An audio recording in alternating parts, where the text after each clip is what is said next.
Agora são 7 horas e 31 minutos. E a Justiça decretou a prisão preventiva do funcionário do Banco Central, Ricardo Ney, que atropelou dezenas de ciclistas na sexta-feira e alegou legítima defesa. A prisão aconteceu agora há pouco. Você começa vendo aí imagens de Ricardo Ney no momento em que ele se apresentou à polícia. Essas imagens já percorreram o mundo e também mostram o momento do descontrole do bancário. Ricardo Ney procurou ontem à tarde uma clínica psiquiátrica e chegou a se internar, alegando abalo emocional. Com o decreto de prisão, ele deve ser removido para o presídio central. A reportagem da Band está acompanhando a movimentação da polícia e daqui a pouquinho vai trazer mais informações. Fique ligado na gente, fique ligado aqui no RS Acontece. E nós também vamos mostrar no programa de hoje a mobilização de ciclistas em protesto contra o ato de violência no trânsito. No início da noite de ontem, centenas de ciclistas tomaram as ruas do centro de Porto Alegre. Representantes dos ciclistas, se reuniram inclusive com autoridades da prefeitura da capital, pedindo uma campanha de educação no trânsito e melhorias de infraestrutura de ciclovias. Você vê que não é só ciclista que participou do protesto, não. Tem muito pedestre, até skatista participando aí dessa manifestação, que acabou, inclusive, culminando hoje com a prisão do Ricardo Ney, o funcionário do Banco Central, que causou esse atropelamento coletivo na sexta-feira à noite em Porto Alegre, na rua José do Patrocínio. Fique com a gente, eu sou o Juliano Tonial e o RS Acontece está começando.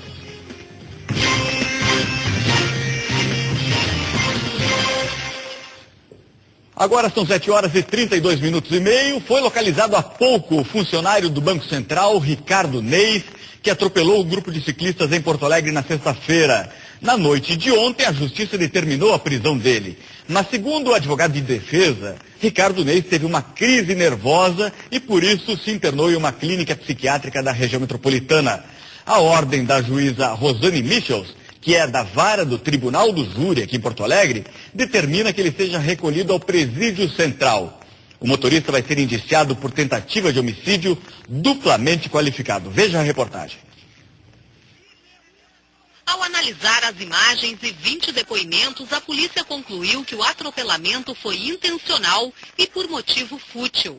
O motorista Ricardo Ney atingiu o grupo de ciclistas pelas costas, sem dar chance de defesa às vítimas. Ele será indiciado por tentativa de homicídio. Ele tem consciência que assumiu o erro. O indiciamento é doloso. Exato, ele sabe disso, ele usou o carro como uma arma. Ele tinha ideia das consequências. A Polícia Civil e o Ministério Público pediram à Justiça a prisão preventiva do motorista, alegando que ele representa um risco à sociedade. Para pedir a prisão preventiva, o Ministério Público levou em consideração também o fato do motorista ter cometido infrações graves de trânsito, como andar na contramão e excesso de velocidade, além de já responder a um processo por agressão contra uma ex-namorada. O bancário Ricardo Ney disse que atropelou os ciclistas porque teve medo de ser linchado. Na noite dessa segunda-feira, cerca de 100 ciclistas protestaram na Avenida Paulista, em São Paulo. Eles pediram mais tolerância nas ruas e a punição do motorista gaúcho. Eu uso a bicicleta para me locomover, para trabalhar, para estudar, não é só para lazer. Eu acho que as pessoas precisam entender que a bicicleta não é um alvo, ela não é um inimigo. Pelo contrário, eu sou um carro a menos, gente. Olha, e a Band vai agora ao vivo com o repórter Gustavo Nunes, que é da rádio Band AM 640, e está acompanhando os fatos lá na delegacia de polícia. Gustavo, bom dia. Gustavo Nunes é o repórter da TV da rádio Band 640, a AM, que leva notícias para vocês todos os dias, e está na delegacia de polícia de Porto Alegre. Não sei se nós já temos contato com ele. Gustavo, bom dia. Bom dia, estou aqui no Palácio da Polícia, em frente ao Departamento Estadual de Polícia de Trânsito, em Porto Alegre, onde é aguardado o funcionário do Banco Central, Ricardo Ney, de 47 anos, confirmado pela Polícia Civil, preso em Porto Alegre, lugar ainda não divulgado, e responsável aí, acusado de ter atropelado 25 dos 150 ciclistas na noite de sexta-feira, na rua José do Patrocínio, bairro Cidade Baixa, aqui da capital gaúcha. Gustavo, nós tínhamos a informação de que no final, na tarde de ontem, O Ricardo Ney se internou numa clínica psiquiátrica. Não se sabe ainda se a prisão dele aconteceu nessa clínica? Não se sabe ainda, o local não é confirmado. No entanto, o que a Polícia Civil afirma é que foi em Porto Alegre. A clínica psiquiátrica, ela fica localizada na região metropolitana, então a gente já pode descartar essa hipótese.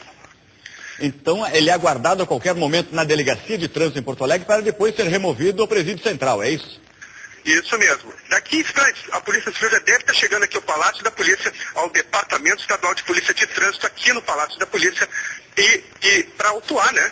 E o Ricardo Ney, funcionário aí do Banco Central, acusado de ter atropelado ciclistas, sexta-feira. Ele não se tem notícia a respeito de como é que aconteceu essa prisão ainda, se a polícia teve que investigar para chegar até ele, ou se o advogado apresentou o endereço tentando facilitar a situação da polícia nesse momento? Nós temos aí uma curiosidade. A curiosidade no caso é que houve uma troca do advogado. O Luiz Fernando Albino, que estava atuando no caso, é diretor financeiro da empresa pública aqui de Porto Alegre, e quem assume é o sócio dele, a defesa do motorista, é o advogado Jair Jonco. A polícia ainda não divulgou como ele foi encontrado, em que condições, e se foi o advogado se o advogado está junto de resolver aí se entregar nesse decreto. Obrigado, Gustavo Nunes. A gente aguarda, então, a qualquer momento, a confirmação da chegada dele à Delegacia de Trânsito de Porto Alegre e depois a remoção para o Presídio Central. O fato é que a prisão foi decretada, e foi bem decretada pela Justiça do Rio Grande do Sul, atendendo o pedido da Polícia Civil e também do Ministério Público. Um dos argumentos muito utilizados para pedidos de prisão preventiva costuma ser o clamor público, né? Pode não ter sido a razão do fundamento da decisão da juíza, mas com certeza pesou nessa ordem de prisão esse clamor público, porque o ato cometido por esse funcionário do Banco Central provocou revolta no mundo inteiro. E nós vamos agora à redação.